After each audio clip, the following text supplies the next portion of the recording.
It seems to me from all of the meetings and what has been going around that people are really focused on just more than survival. I heard a lot talk about data and about customer service and about the retail part of the business and the specialty side. So it seems to me that there's a big shuffle going on, and MVNOs are trying to find a new place in the world of data. And a lot of them have big concerns about what's going to happen when the 4G markets roll out. Will they be given the opportunity to have data? As far as we're concerned, of course, as GlocalNumber, we provide solutions for them that will help them to circumvent some of the problems that might come along from this.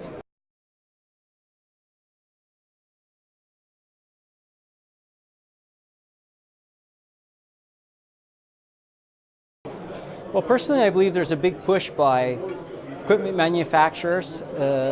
They would like to see the 4G roll out, obviously, because it's very good for them. And results have been less than spectacular, and that's been one of the topics here. I think that there's going to be a bigger divergence in between the haves and the have-nots. There's a lot of markets that simply can't afford these higher level technologies.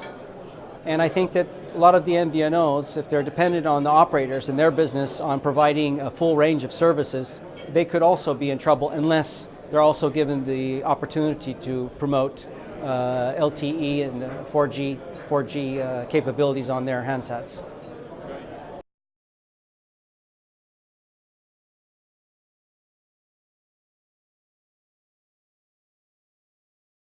Well, I wouldn't like to say that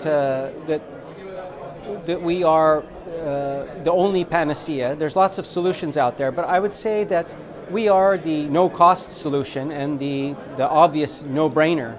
Operators alike with MVNOs, if they employ the GlocalNumber platform, and we are basically an enabler for their business, I see that it's something that will give global coverage for their users, so it keeps their users happy.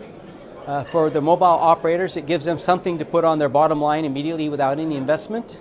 And I think that for developers, it gives them a new platform to reach many, many new consumers. And I think that for content providers, they will see a way that they can finally get their content out without having it be jeopardized by the likes of the internet.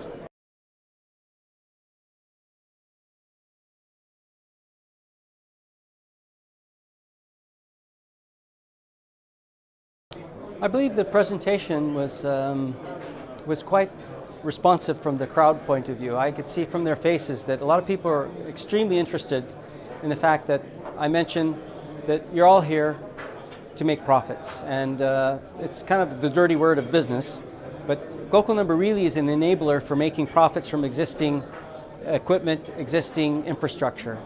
And I think that the overall message that people got that is, okay, we talk about LTE, we talk about all these sophisticated things, but I think the overall message is that, look, there's money to be made from your existing networks, your existing customer base. And there's a lot of new business out there that doesn't take that much. And what I found from the audience is that they really responded to that. And they like the idea that you don't have to invest a lot of money to create a totally new service that customers would be extremely happy with. And I think that's what we're getting from them now. This is what they're coming to us, and they're asking, how is this possible? But once they figure out that it is possible, they're very receptive.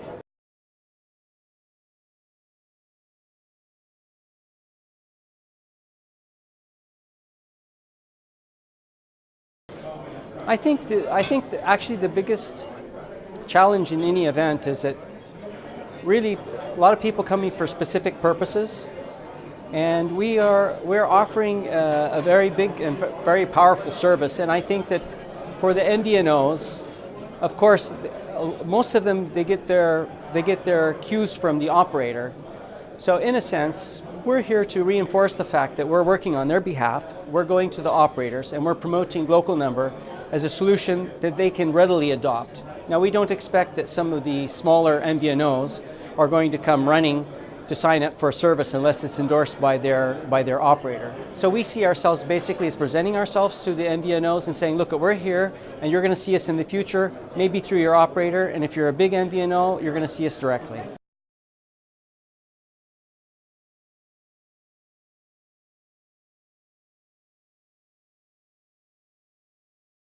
I think it's a great concept. I think to be able to sit back and try to, it's more or less like a Twitter networking. So you've got 138 words to get your point over. So it really helps you to focus on what is your elevator pitch. And I think that also the benefit is being able to go through a number of people. It gives you an idea of what people are looking for, and you start to see trends when you can move from one person to the next.